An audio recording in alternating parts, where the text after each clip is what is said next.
Hi everyone, welcome to TechnoJP YouTube channel. கற்றது கைமணளவு கல்லாது உலகளவு. இது ஒரு நாலேஜ் ஷேரிங் ட்ரைனிங் செஷன். வாங்க ட்ரைனிங்குள்ளே போகலாம்.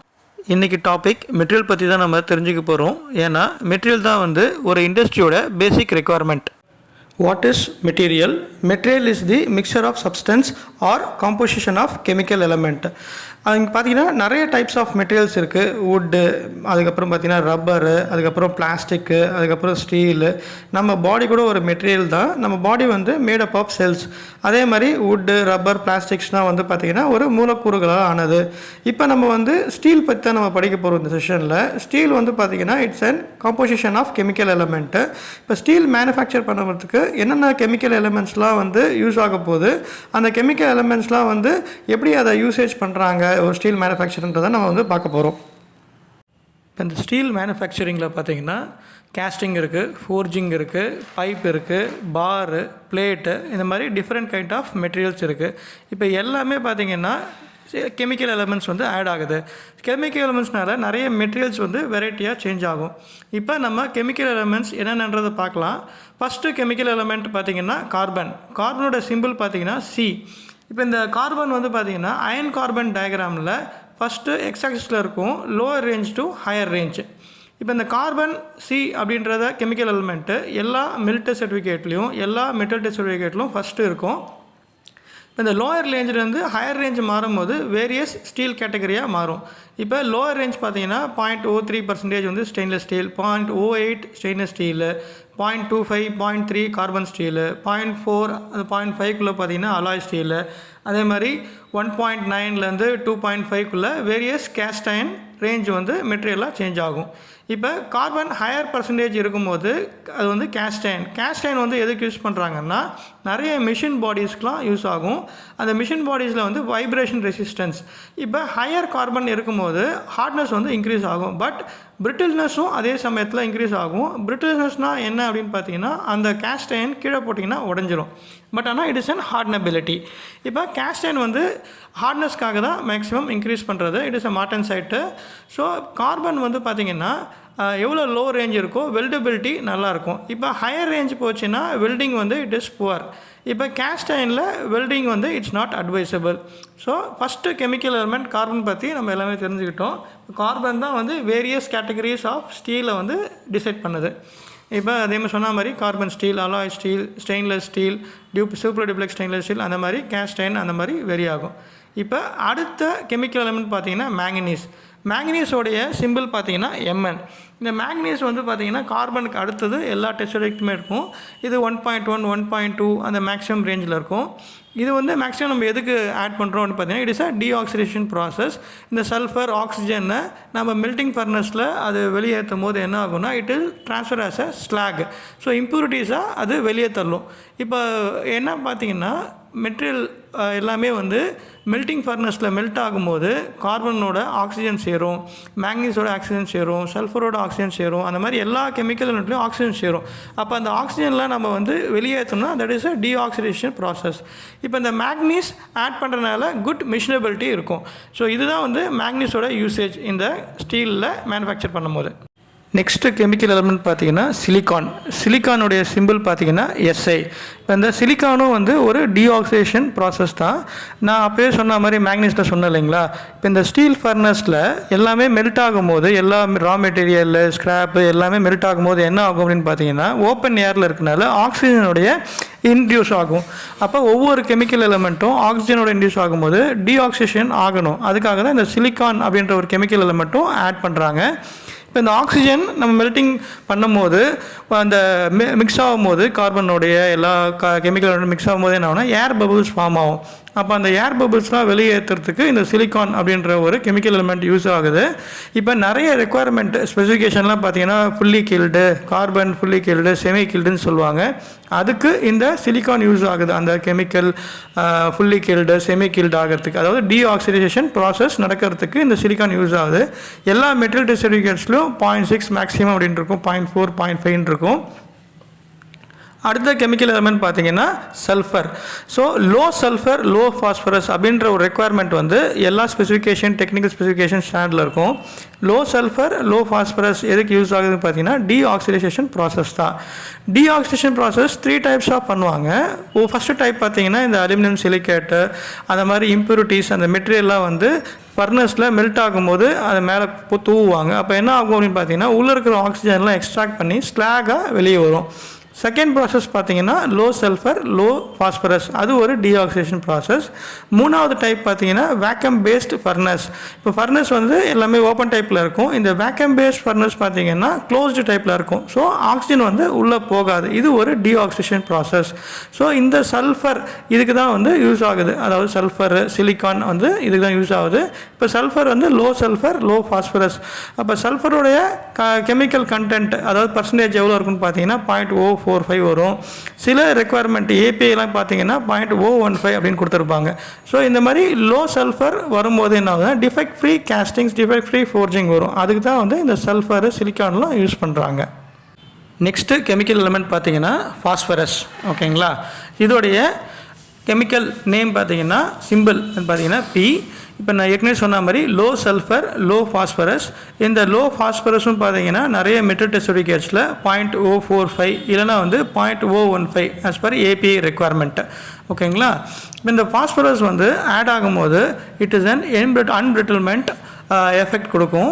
அதனால் வந்து பார்த்தீங்கன்னா இட் ஹாவ் அ குட் மிஷினபிலிட்டி, அதுக்கப்புறம் டென்சர் ஸ்ட்ரென்த்தும் கொடுத்துருக்கும். டிஃபெக்ட் ஃப்ரீ கேஸ்டிங் அதுதான் அவங்களுக்கு முக்கியம். டிஃபெக்ட் ஃப்ரீ ஃபோர்ஜிங், அப்புறம் பார்லையும் டிஃபெக்ட் இருக்காது. அந்த மாதிரி இன்ஷூர் பண்ணுறதுக்கு தான் இந்த ஃபாஸ்பரஸ்ன்ற எலிமெண்ட் வந்து ஆட் பண்ணுறாங்க. As usual low sulphur and low phosphorus gives the deoxidisation process, அதாவது ஆக்சிஜன் இல்லாத ஒரு எஃபெக்டை வந்து கொடுக்கும். எல்லா கெமிக்கல் எலிமெண்ட்லையும் இந்த ஆக்சிஜன் ஆட் ஆகாமல் இந்த பார்த்துக்கும் இந்த ஃபாஸ்பரஸ். அப்படி ஆட் ஆனாலும் அது என்ன ஆகும், ஸ்லாகாக ரிமூவ் பண்ணுறதுக்கான ப்ராசஸை இது ஒர்க் பண்ணும். ஓகேங்களா, இப்போ ஃபாஸ்பரஸ் பற்றி பார்த்தாச்சு. அடுத்தது கெமிக்கல் எலிமெண்ட் அப்படின்னு பார்த்தீங்கன்னா முக்கியமானது குரோமியம். குரோமியமுடைய சிம்பிள் பார்த்தீங்கன்னா சிஆர். இப்போ இந்த குரோமியம் வந்து எதுக்கு ஆட் பண்ணுறாங்க அப்படின்னா இது வந்து கரோஷன் ரெசிஸ்டன்ஸ்க்காக ஆட் பண்ணுறாங்க. இப்போ குரோமியம் என்னென்ன பர்சன்டேஜில் ஆட் ஆகும்போது தான் டிஃப்ரெண்ட் டைப் ஆஃப் மெட்டீரியல் கேட்டகரியாக சேஞ்ச் ஆகும். இப்போ குரோமியம் பார்த்தீங்கன்னா 13% குரோமியம் சொல்லுவாங்க. இப்போ 13% குரோமியம்னா மார்டன்சைட் அதில் ஆட் ஆகும். மார்டன்சைட் அடுத்தது பார்த்தீங்கன்னா ஆஸ்டனைட், அதுக்கப்புறம் பார்த்தீங்கன்னா டியூப்ளெக்ஸ் ஸ்டெயின்லெஸ் ஸ்டீல், அதுக்கப்புறம் பார்த்தீங்கன்னா சூப்பர் டியூப்ளெக்ஸ் ஸ்டெயின்லெஸ் ஸ்டீல். அப்போ குரோமியமோட பர்சன்டேஜ் இன்க்ரீஸ் ஆகிட்டே போகும். இன்க்ரீஸ் ஆகிட்டே போகும்போது கரோஷன் ரெசிஸ்டன்ஸ். இப்போ ஒரு ஸ்டெயின்லெஸ் ஸ்டீல் மெட்டீரியலில் ஏன் ரஸ்ட் ஆகலை அப்படின்னு செக் பார்ப்போம். அப்படின்னு பார்த்தீங்கன்னா வாட் இஸ் ரஸ்ட் ஃபஸ்ட்டு அது பார்ப்போம். ரஸ்ட்னா என்னென்னு பார்த்தீங்கன்னா அயன் ப்ளஸ் ஆக்சைடு FeO2. இப்போ ஒரு அயன் மேலே ஒரு ஆக்சிஜன் ஃபார்ம் ஆகும்போது FeO2 ஆகும். அதுதான் வந்து ரஸ்ட். இப்போ இந்த கெமிக்கல் எலமெண்ட் வந்து பார்த்தீங்கன்னா குரோமியம். அந்த குரோமியம் வந்து ஆக்சிஜனை சேரும் போது குரோமியம் ஆக்சைடாக ஃபார்ம் ஆகும். இப்போ ஸ்டெயின்லெஸ் ஸ்டீல் மேலே ஆசிட் பிக்லிங் அண்ட் பேசிவேஷன் பண்ணுவாங்க, நம்ம பார்த்துருப்போம். இந்த ஆசிட் பிக்லிங் எதுக்கு பண்ணுறாங்கன்னா மேலே இருக்கிற டஸ்ட்டு அதுக்கப்புறம் ஆக்சிஜன் லேயர்ஸு அதெல்லாம் ரிமூவ் பண்ணால் என்ன ஆகும்னா குரோமியம் ஆக்சைடு லேயர் ஃபார்ம் ஆகும். அது வந்து ஆக்சிஜனை அது திருப்பி அதுக்கு மேலே ஃபார்ம் ஆகாமல் பார்த்துக்கும். அதுதான் வந்து ரஸ்ட்டு இல்லாமல் இருக்கிறதுக்காக தான் இந்த குரோமியம் வந்து ஆட் பண்ணுறாங்க. It's a corrosion resistance process. நிறைய ஸ்டெயின்லெஸ் ஸ்டீலில் இந்த குரோமியோட பர்சன்டேஜ் இன்க்ரீஸ் ஆகிட்டே போகும். Various categories of steel material கிரேடை வந்து சேஞ்ச் பண்ணும். நெக்ஸ்ட்டு கெமிக்கல் எலிமெண்ட் பார்த்தீங்கன்னா நிக்கல். இதோட சிம்பிள் பார்த்தீங்கன்னா NI. இப்போ நிக்கல் வந்து குரோமியம்க்கு அடுத்து வரும் எல்லா மெட்டல் டெஸ்ட் சர்டிஃபிகேட்ஸ்லும். இப்போ nickel it's also and corrosion resistance material. இதுக்கு எதுக்கு ஆட் பண்ணுறாங்கன்னு பார்த்தீங்கன்னா ஹார்டனபிலிட்டியை இம்ப்ரூவ் பண்ணும். அதே மாதிரி லோ டெம்பரேச்சர், இப்போ இம்பேக்ட் வேணும் ஒரு மெட்டீரியல் அப்படின்னா இந்த நிக்கல் பர்சன்டேஜ் தான் வந்து ஒரு உறுதுணையாக இருக்கும். இப்போ நிக்கலோட பர்சன்டேஜ் 0.5 இருக்கும். இப்போ அடுத்தடுத்து ஸ்டெயின்லெஸ் ஸ்டீலில் வந்து பார்த்தீங்கன்னா 8 to 9 அந்த மாதிரி ஒவ்வொரு மெட்டல் கிரேட்ஸ்க்கு இது இன்க்ரீஸ் ஆகிட்டே போகும். இப்போ நிக்கல் வச்சு நிக்கல் பேஸ்ட் அலாய்ஸ் அப்படின்ற ஒரு மெட்டீரியலும் இருக்குது. நிறைய CW6MC CU5MC பார்த்தீங்கன்னா நிக்கல் பேஸ்ட் அலாய்ஸ் 50% மேலே இருக்கும். அந்த மாதிரி இந்த மெட்டல் கிரேட் சேஞ்ச் ஆகிறதுக்கு இந்த நிக்கல்ன்ற கெமிக்கல் எலிமெண்ட் வந்து யூஸ் ஆகுது. ஸோ முன்னாடியே சொன்ன மாதிரி ஹார்டனபிலிட்டி, லோ டெம்பரேச்சர் அதாவது இம்பேக்ட் வந்து இன்க்ரீஸ் பண்ணுறதுக்கு யூஸ் ஆகும். அதே மாதிரி கரோஷன் ரெசிஸ்டன்ஸ். ஸோ நிக்கல் பற்றி பார்த்துட்டோம். அடுத்தது பார்த்தீங்கன்னா மாலிபிடினம் அப்படின்ற ஒரு கெமிக்கல் எலிமெண்ட்டு. இதோட சிம்பிள் பார்த்தீங்கன்னா MO. இப்போ நிறைய மெட்டீரியல் சர்டிஃபிகேட்டில் மாலிபிடினம் பார்த்தீங்கன்னா 0.5 ரேஞ்ச் மேக்ஸிமம் இருக்கும், இல்லை 2 to 3 ரேஞ்ச் இருக்கும். ஸ்டெயின்லெஸ் ஸ்டீலில் நம்ம பார்க்கலாம், அதே மாதிரி அடுத்த கிரேட்ஸ்லேயும் நம்ம பார்க்கலாம். இப்போ இந்த மாலிபிடினம் எதுக்கு யூஸ் பண்ணுறாங்கன்னா திஸ் இஸ் ஆல்சோ ஹார்டனபிலிட்டி இன்க்ரீஸ் பண்ணுது. அதே மாதிரி பார்த்தீங்கன்னா ஹை டெம்பரேச்சர், இப்போ எலிவேட்டட் டெம்பரேச்சரில் இந்த மெட்டீரியல் வந்து ப்ராப்பராக ஒர்க் ஆகும். இப்போ WCB அப்படின்னா 250 டிகிரி, இப்போ அடுத்த CFHC பார்த்தீங்கன்னா 450 டிகிரி, அந்த மாதிரி இதோடைய அப்ளிகேஷன் என்ன சர்வீஸ் போகுதோ அந்த டெம்பரேச்சர் யூஸ் ஆகும். இப்போ இந்த மாலிபிடினம் ஆட் பண்ணுறதுனால வந்து பார்த்தீங்கன்னா க்ரீப் ஸ்ட்ரென்த் இன்க்ரீஸ் ஆகும், டிஃபார்மேஷன் ஆகாமல் பார்த்துக்கும். எவ்வளோ ஏஜிங் ஆனாலும் இப்போ இந்த மெட்டீரியல் வந்து 15 இயர்ஸ் 10 இயர்ஸ் ஒரு வால்வ் ஆனாலும் சரி, ஒரு பம்ப் ஆனாலும் சரி, ஒரு பார் ஆனாலும் சரி, அந்த அப்ளிகேஷன் யூஸ் ஆகும்போது இதோடைய க்ரீப் ஸ்ட்ரென்த் வந்து இன்க்ரீஸ் ஆகும், டிஃபார்மேஷன் ஆகாமல் பார்த்துக்கும் அந்த ஹை டெம்பரேச்சரில். ஸோ நிக்கல் மாலிபிடினம் பற்றி பார்த்துட்டோம். மாலிபிடினம் வந்து hardenability, it is also corrosion resistance. அதேமாதிரி ஹை டெம்பரேச்சருக்கு இது வந்து யூஸ் ஆகும், அதாவது அப்ளிகேஷன் சர்வீஸ்க்கு யூஸ் ஆகும். அதேமாதிரி க்ரீப் ஸ்ட்ரென்த்தை வந்து இன்க்ரீஸ் பண்ணும். ஸோ இதுதான் வந்து மாலிபிடினமுடைய யூசேஜ். நெக்ஸ்ட்டு கெமிக்கல் எலமெண்ட் பார்த்தீங்கன்னா வெனாடியம். வெனாடியம் வந்து சிம்பிள் பார்த்தீங்கன்னா V. ஸோ வெனாடியம் வந்து எதுக்கு யூஸ் பண்ணுறாங்கன்னா ஹார்டனபிலிட்டி, அதேமாதிரி ஃப்ராக்சர் டஃப்னஸ், அதேமாதிரி ஃபெட்டிக். ஃபெட்டிக்னா அப்படின்னா நிறைய அப்ளிகேஷன்ஸ் இது யூஸ் ஆகும்போது, வால்வில் பம்பில் சர்வீஸ் யூஸ் ஆகும்போது, லாங் இயர்ஸ் யூஸ் ஆகும்போதும் இந்த ஸ்ட்ரென்த் வந்து அப்படியே தான் இருக்கும். So it have a good ஃபெட்டிக் strength. அதே மாதிரி வியர் ரெசிஸ்டன்ஸ், இந்த உராய்வுகள் அந்த மாதிரி இருக்கும்போது இந்த வியர் ரெசிஸ்டன்ஸும் இது தாங்கக்கூடிய தன்மை உண்டு. அதுக்காக தான் வந்து வெனாடியம் ஆட் பண்ணுறாங்க. வெனாடியம் பார்த்தீங்கன்னா 0.15 to 0.25 high carbon steel add பண்ணுவாங்க. ஸோ 1.5 above % அப்படி போச்சு அப்படின்னு பார்த்தீங்கன்னா 60 HRC வரைக்கும் இது அப்ளிகபிள் ஆகும். ஸோ அதனால் வியர் ரெசிஸ்டன்ஸு, ஹார்டனபிலிட்டிக்கும், ஃப்ராக்சர் டஃப்னஸ், அதே மாதிரி ஃபெட்டிக் ஸ்ட்ரென்த் ஆகிறதுக்கும் இந்த வெனடியம் யூஸ் பண்ணுறாங்க. ஸோ வெனடியம் வந்து யூஸ் பண்ணுறது பார்த்திங்கன்னா ஹை ஸ்பீட் ஸ்டீலு, அதுக்கப்புறம் வந்து டூல்ஸு, அந்த மாதிரிலாம் வந்து இந்த வெனடியம் யூஸ் பண்ணுறாங்க. ஸோ வெனடியம் எதுக்கு யூஸ் பண்ணுறாங்கன்னு நம்ம தெரிஞ்சுக்கிட்டோம். அடுத்தது கெமிக்கல் எலமெண்ட் பார்த்தீங்கன்னா டங்ஸ்டன். டங்ஸ்டனுடைய சிம்பிள் பார்த்தீங்கன்னா W. Tungsten is also wear resistance. இப்போ இந்த டங்ஸ்டனுடைய குரோமியம், மாலி, வெனாடியம், அதுக்கப்புறம் பார்த்தீங்கன்னா மேக்னீஸ் ஆட் ஆகும்போது வேர் ரெசிஸ்டன்ஸ் கொடுக்கும், ஹை ஹார்டனபிலிட்டி இன்க்ரீஸ் பண்ணும். இப்போ இந்த டங்ஸ்டன் வந்து பார்த்தீங்கன்னா TCC கோட்டிங் அப்படின்னு கேள்விப்பட்டிருப்பீங்க, வியர் ரெசிஸ்டன்ஸ்க்காக டங்ஸ்டன் கார்பைடு. இது எதுக்கு யூஸ் பண்ணுறாங்கன்னு பார்த்தீங்கன்னா ஹை ஸ்பீட் ஸ்டீல். இப்போ மிஷினிங்கில் CNC மிஷின்ஸில் டூல் யூஸ் பண்ணுவாங்க, டங்ஸ்டன் கார்பைட் டூல் அப்படின்னு சொல்லுவாங்க. அது எதுக்குன்னா ஸோ இந்த மிஷினிங் பண்ணும்போது அந்த டூலை வந்து எடுக்கிறதுக்காக. ஸோ ஹை ஹார்ட்னஸ் இருக்கனால என்ன ஆகும் அப்படின்னு பார்த்தீங்கன்னா மிஷினிங் பண்ணுறதுக்கு யூஸ் ஆகும். ஸோ டங்ஸ்டன் அப்படின்றது கெமிக்கல் எலிமெண்ட் ஆட் பண்ணுறாங்கன்னா ஃபார் வியர் ரெசிஸ்டன்ஸ் அண்ட் ஹார்டனபிலிட்டி. இப்போ அடுத்த கெமிக்கல் எலிமெண்ட் பார்த்தீங்கன்னா கோபால்ட்டோடைய சிம்பிள் பார்த்தீங்கன்னா CO. இந்த கோபால்ட்ன்ற கெமிக்கல் எலிமெண்ட் வந்து எதுக்கு ஆட் பண்ணுறாங்க பார்த்தீங்கன்னா ஹார்ட்னஸ் இன்க்ரீஸ் பண்ணுறதுக்கு. ஸோ இதில் வந்து மேக்னெட்டிக் பர்மியபிலிட்டி வந்து இம்ப்ரூவ் ஆகும். அப்படின்னா என்ன ஆகும்னா ஸ்ட்ரக்சரோட மேக்னெட்டிக் நல்லா கூடும். ஸோ ஸ்ட்ரக்சர் வந்து பாண்டிங் நல்லாயிருக்கும். இந்த கோபால்ட்டில் வந்து பார்த்தீங்கன்னா it's and cobalt based alloys. Cobalt percentage வந்து இன்க்ரீஸ் ஆக என்ன ஆகும்னா hard facing materials like stellite 6, stellite 21 அதெல்லாம் வந்து இதில் வரும். ஸோ ஹார்ட்னஸும் இன்க்ரீஸ் ஆகும். இப்போ இந்த கோபால்ட் வந்து ஆட் பண்ணுறதுனால நம்ம ஹார்ட்னஸ் இன்க்ரீஸ் ஆகுது. அதே மாதிரி மேக்னெட்டிக் பர்மியபிலிட்டி பாண்டிங் நல்லா இருக்குது. அதே மாதிரி கோபால்ட் பர்சன்டேஜ் இன்க்ரீஸ் ஆச்சுன்னா கோபால்ட் பேஸ்ட் அலாய்ஸ் வந்து மெட்டீரியல் கிரேட்ஸ் வேரியஸாக மாறும். இப்போ அடுத்த கெமிக்கல் எலிமெண்ட் பார்த்தீங்கன்னா காப்பரோட எலிமெண்ட் பார்த்தீங்கன்னா Cu. இந்த Cu வந்து காப்பர் எதுக்கு ஆட் பண்ணுறாங்கன்னா இதுவும் ஹார்ட்னஸ் இன்க்ரீஸ் பண்ணுறதுக்கு. அதே மாதிரி ப்ரிசிபிடேஷன் ஹார்ட்னஸ் ப்ராப்பர்ட்டிஸும் இம்ப்ரூவ் ஆகும். ப்ரிசிபிடேஷன் ஹார்ட்னஸ் மெட்டீரியல் பார்த்தீங்கன்னா என்னென்னு பார்த்தீங்கன்னா 74 pH. இப்போ கேஸ்டிங் பார்த்தீங்கன்னா CB7CU1. அதே மாதிரி இதுவும் வந்து ஒரு கரோஷன் ரெசிஸ்டன்ஸ். ஸோ காப்பர் வந்து இந்த மூணுத்துக்காக தான், இந்த யூசேஜ்க்காக தான் இந்த ஸ்டீலில் வந்து ஆட் பண்ணுறாங்க.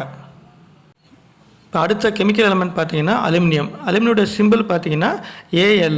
இந்த அலுமினியம் எதுக்கு ஆட் பண்ணுறாங்கன்னா இதுவும் வந்து ஒரு டீஆக்சிடேஷன் ப்ராசஸ். முன்னாடி நான் சொன்ன மாதிரி அலுமினியம், சிலிகான் அதெல்லாம் வந்து ரா மெட்டீரியல் வந்து ஆட் பண்ணுவாங்க மெல்ட்டிங் ஃபர்னஸில். இப்போ ஆட் பண்ணும்போது என்ன ஆகும்னா இந்த மெல்ட்டிங் ஃபர்னஸில் இருக்கிற ஆக்சிஜன்லாம் அது என்ன வெளியே வந்து இம்ப்யூரிட்டிஸாக வெளியே தள்ளி ஸ்லாகாக வெளியே தள்ளிடும். ஸோ அதுக்கு தான் வந்து இந்த அலுமினியம் ஆட் பண்ணுறாங்க. அலுமினியம் ஆட் பண்ணுறது ஃபைன் கிரெயின்டு கிறிஸ்டலைன் மைக்ரோஸ்ட்ரக்சரும் இம்ப்ரூவ் ஆகும்.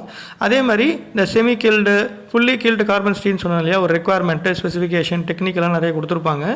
அது வந்து டீஆக்சிடேஷன் ப்ராசஸ். ஸோ அந்த அலுமினியம் சிலிக்கேட் ஆட் பண்ணுறதுனால இந்த செமி கில்டும் ஃபுல்லி கில்டு அந்த கார்பன் ஸ்டீல் ரெக்குவயர்மெண்ட்டை நம்ம மீட் பண்ணுறதுக்கு யூஸ் ஆகும். ஸோ இந்த டீஆக்சிடேஷன் ப்ராசஸ்ன்றது ஃபஸ்ட்டு டீஆக்சிடேஷன் ப்ராசஸ் வந்து அலுமினியம் சிலிக்கேட் ஆட் பண்ணுறதுனால தான். அதே மாதிரி செகண்ட் வந்து பார்த்திங்கன்னா low sulphur, low phosphorus. Third deoxidation process வந்து பார்த்திங்கன்னா நம்ம வேக்கம் பேஸ்டு ஃபர்னஸ் வந்து யூஸ் பண்ணுவாங்க. இப்போ அலுமினியம் பற்றி நம்ம தெரிஞ்சுக்கிட்டோம். அடுத்தது பார்த்திங்கன்னா நைட்ரஜன் சிம்பிள் பார்த்திங்கன்னா N. இந்த நைட்ரஜன் வந்து எதுக்கு ஆட் பண்ணுறாங்கன்னா it is a corrosion resistance. இப்போ நைட்ரஜனும் கார்பனும் is a similar requirement. Carbon கம்மி ஆகும்போது என்ன ஆகும்னா ஹார்ட்னஸ் ரெடியூஸ் ஆகும். கார்பன் வந்து அடிஷ்னலாக ஆட் ஆகும்போது என்ன ஆகும்னா ஹார்ட்னஸ் வந்து இன்க்ரீஸ் ஆகும். So nitrogen also same. So nitrogen வந்து it is a corrosion resistance வந்து இம்ப்ரூவ் பண்ணும். இப்போ நைட்ரஜன் பற்றி நம்ம தெரிஞ்சுக்கிட்டோம். என்னென்னா ஹார்ட்னஸ் ரேஞ்சை வேரிஸ் பண்ணும், அதே மாதிரி கரோஷன் ரெசிஸ்டன்ஸை வந்து இன்க்ரீஸ் பண்ணும். இப்போ நைட்ரஜனோட பர்சன்டேஜ் பார்த்தீங்கன்னா பிலோ 1% தான் இருக்கும் இந்த duplex stainless steel, super duplex ஸ்டெயினில் தான். ஸோ இப்போ நம்ம வந்து அலுமினியம் நைட்ரஜன் பற்றி தெரிஞ்சுக்கிட்டோம். அடுத்த கெமிக்கல் எலமெண்ட் பார்த்தீங்கன்னா லெட்டுனா வந்து சிம்பிள் பார்த்தீங்கன்னா பிபி. இந்த லெட் வந்து மினிமம் கண்டென்ட் அதாவது பர்சன்டேஜில் வந்து ஆட் பண்ணுவாங்க. எதுக்கு ஆட் பண்ணுறாங்கன்னா மிஷினபிலிட்டியை இம்ப்ரூவ் பண்ணும். அதே மாதிரி பார்த்தீங்கன்னா இட்ஸ் ரெசிஸ்டன்ட் டு கிராக் வந்து கேஸ்ட் அயனில் வந்து டெவலப் ஆகாமல் இருக்கிறதுக்கு இட்ஸ் ரெசிஸ்ட் பண்ணும். ஏன் கிராக் டெவலப் ஆகுதுன்னா ஹை ஹார்ட்னஸ் இல்லையா கேஸ்ட் அயனில். ஸோ ஹை ஹார்ட்னஸ் இருந்தால் கிராக் டெவலப் ஆகும், குயிக் கிராக் டெவலப் ஆகும். அது டெவலப் ஆகாமல் இருக்கிறதுக்காக ரெசிஸ்ட் பண்ணும். அதனால தான் இந்த லெட் வந்து பார்த்தீங்கன்னா மினிமம் கண்டென்ட் மினிமம் பர்சன்டேஜில் வந்து ஆட் பண்ணுறாங்க. நெக்ஸ்ட் பார்த்தீங்கன்னா நியோபியமோட சிம்பிள் பார்த்தீங்கன்னா NB. Niobium is also known as columbium CB. இந்த நியோபியம் வந்து எதுக்கு ஆட் பண்ணுறாங்க பார்த்தீங்கன்னா it will increase the hardness, அதே மாதிரி it is a wear resistance, அதே மாதிரி பார்த்தீங்கன்னா கரோஷன் ரெசிஸ்டன்ஸ், அதே மாதிரி ductility also it will get improved. So அதுக்காக தான் வந்து நியோபியம் ஆட் பண்ணுறாங்க. ஆல்ரெடி சொன்ன மாதிரி niobium is also known as columbium. Okay, அடுத்த கெமிக்கல் எலமெண்ட் பார்த்தீங்கன்னா செலீனியமோட சிம்பிள் வந்து SC. ஸோ இதுக்கு இந்த செலீனியம் வந்து கெமிக்கல் எலமெண்ட் எதுக்கு மெயினாக ஆட் பண்ணுறாங்கன்னு பார்த்தீங்கன்னா இந்த மெல்ட்டிங் ஃபர்னஸில் ஸ்க்ராப்பு ரா மெட்டீரியல்லாம் போடுறாங்க இல்லைங்களா, அதெல்லாம் குயிக்காக மெல்ட் ஆகிறதுக்காக. இப்போ இந்த இன்காட்டு கேஸ்டிங்லாம் பண்ணும்போது மெல்ட்டிங் ஃபர்னஸில் வந்து எல்லாரும் மெட்டீரியல்லாம் வந்து மெல்ட் பண்ணுவாங்க. ஸோ குயிக்காக மெல்ட் ஆகணும், அதாவது டெம்பரேச்சர் இன்க்ரீஸ் ஆகணும், குயிக்காக மெல்ட் ஆகணும் அப்படின்றதுக்காக தான் இந்த செலீனியம்ன்ற கெமிக்கல் எலமெண்ட் வந்து ஆட் பண்ணுறாங்க. ஸோ லாஸ்ட் கெமிக்கல் எலமெண்ட் பார்த்தீங்கன்னா அயன் Fe. ஸோ இதுதான் வந்து மோஸ்ட் இம்பார்ட்டண்ட் கெமிக்கல் எலமெண்ட்டு. எல்லா ஸ்டீல் கிரேட்ஸ்லேயுமே இந்த அயன்றது ரெக்குவயர்மெண்ட் இருக்கும். இந்த Fe பார்த்தீங்கன்னா எல்லாம் இன்பில்டட், அதாவது ரா மெட்டீரியல் ஆட் பண்ணுறாங்க, ஸ்க்ராப் ஆட் பண்ணுறாங்க, அந்த மாதிரி இல்லை மெல்ட்டிங் ஃபர்னஸில் ஆட் பண்ணும்போது இந்த அயன்றது இட்ஸ் இன்பில்டடு. Fe பார்த்தீங்கன்னா 95%, 90% அபோவ். ஏன் அப்படின்னு பார்த்தீங்கன்னா கார்பன் ஸ்டீலில் வந்து மற்ற கிரேட்ஸ் எல்லாம் ஆட் பண்ணும்போது இந்த Fe மட்டும் 90%, 95% அபோவ் தான் இருக்கும். இப்போ மற்ற ஸ்டீல் கிரேட் ஸ்டெயின்லெஸ் ஸ்டீல் எடுத்துக்கோங்க, சூப்பர் டூப்ளெக்ஸ் ஸ்டெயின்லெஸ் அதில் எடுத்திங்கன்னா 50% அண்ட் அபோவ். ஸோ அது வந்து ஃபெரிட்டிக் ப்ளஸ் ஆஸ்டெனிக் ஸ்டெயின்லெஸ் ஸ்டீல் அப்படின்னு சொல்லுவோம் இல்லைங்களா. அப்போ அந்த Fe கண்டென்ட் வந்து இந்த 50% அண்ட் அபோவில் இருக்கும். இப்போ இந்த Fe எதுக்கு ஆட் பண்ணுறாங்க அப்படின்னு பார்த்தீங்கன்னா இட் இஸ் அ மேலிபிள், டக்டிலிட்டி, அதுக்கப்புறம் பிரிட்டில்னஸ், அதுக்கப்புறம் சில்வர் கிரே கலரில் இருக்கும். இப்போ இந்த அயன் ஆட் பண்ணுறதுனால இந்த மெல்ட்டிங் ஃபர்னஸில் எல்லா மெட்டீரியலுமே குயிக்காக வந்து ஃபியூசிபிள் ஆகும், எல்லாமே வந்து பார்த்தீங்கன்னா குயிக்காக மெல்ட் ஆகும். ஸோ அதுக்காக இந்த அயன் யூஸ் பண்ணுறாங்க. It is a rod iron. Rod அயனில் பார்த்தீங்கன்னா கார்பனோட பர்சன்டேஜ் வந்து கம்மியாக இருக்கும். இப்போ இந்த கேஸ்ட் அயனில் தான் என்ன பண்ணுறாங்கன்னா கேஸ்ட் அயன் வந்து டு த டெம்பரேச்சர் ஹீட் பண்ணும்போது அயன் அண்ட் கார்பைடாக ஃபார்ம் ஆகும். இப்போ இந்த அயன் கார்பைடை ஹீட் பண்ணி ரேபிட் கூல் பண்ணும்போது என்ன ஆகும்னா அயன் அண்ட் கார்பனாக வந்து பிரியும். ஸோ அப்போ இந்த அயனோடைய Fe பர்சன்டேஜ் தான் வந்து தனியாக வரும். அதே மாதிரி ஒரு சின்ன சின்ன கேஸ்டிங்ஸ் மேனுஃபேக்சர் பண்ணுறதுக்கு யூஸ் பண்ணுவாங்க, கேஸ்டிங்லாம் பண்ணுறாங்க இல்லைங்களா. ஸோ அதில் அந்த Fe பர்சன்டேஜ் இருக்கும். இப்போ இந்த கேஸ்டிங்கில் சில wall thickness high and low vary ஆகும். அப்போ அந்த இடத்துல என்ன பண்ணுவாங்கன்னா சில்ஸ் வந்து பெர்ஃபார்ம் பண்ணுவாங்க. அதில் வந்து ரேபிட் கூலிங் ஆகாமல் இருக்கிறதுக்காக slow cooling and normal cooling ஆகிறதுக்காக இந்த சில்லை வந்து அந்த கேஸ்டிங்கில் வைப்பாங்க. ஸோ அதுக்காகவும் இந்த அயன் வந்து யூஸ் ஆகும். ஸோ இப்போ இந்த அயனை பற்றி நீங்கள் நல்லாவே தெரிஞ்சுட்டோம் நம்ம. ஓகேங்களா, இந்த ட்ரைனிங் செஷனில் உங்களுக்கு எதனா டவுட் இருந்தது, எதனா கொஸ்டின்ஸ் இருந்ததுன்னா கமெண்ட் செக்ஷனில் கொடுங்க. நான் இந்த செஷனை வச்சு ஒரு கொஸ்டின் ஆன்சர்ஸ் ப்ரிப்பேர் பண்ணியிருக்கேன், ஒரு 10 கொஸ்டின்ஸு.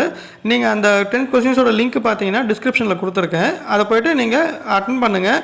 உங்களுக்கு கொஸ்டின்ஸ் வந்து ஆன்சர்ஸ் புரியும் உங்களுக்கு. ஏன்னா இந்த செஷன்லேருந்து தான் நான் எல்லா கொஸ்டின்ஸுமே ப்ரிப்பேர் பண்ணியிருக்கேன். உங்களுக்கு புரியல, எதுவும் அட்டன் பண்ண முடியல அப்படின்னு சொன்னீங்கன்னா திருப்பி ஒரு தடவை வந்து இந்த செஷனை வந்து கேளுங்க, அது உங்களுக்கு புரியும். கொஸ்டின்ஸை அட்டன் பண்ணுங்கள்.